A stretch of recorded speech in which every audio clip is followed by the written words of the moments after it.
Ay. So, na-miss ko tong Innova na to kasi mataas na variant to, Touring Sport. Ayun. So, yung exterior nito, would say the best. Ang ganda.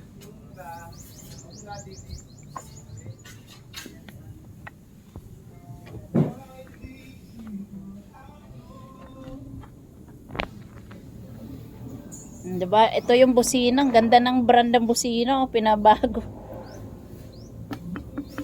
Yan. So, total wreck.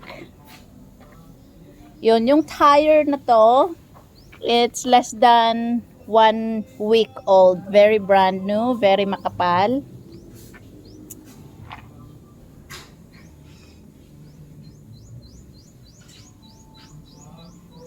So, yung windshield, ayun, na ano lang siya, na-crack, hindi totaling nadurog. As in, grabe talaga tong mga salamin ng Toyota. As in, very. Problema ko yung salamin, di ba sabi ko sa'yo may kunting crack? Oo, pinoproblema mo na nga yun. Problema ko na nga yan. Kung pag magkapera tayo, palitan mo yan para di masyadong malaki yung gasto. Yun. Well, it's life.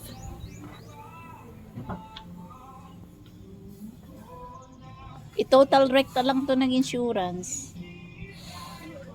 Ayun. Diba? So, malalaman mo na maraming disgrasya talaga dahil ayun pa oh, 'di ba, mga na-disgrasya. Ayun din, buhay naman din daw yung driver nun. Sayang lang kasi ang laki ng gulong na ito. Ito yung pinaka mataas ko na variant sa mga Innova ko. Oh. Ang sakit.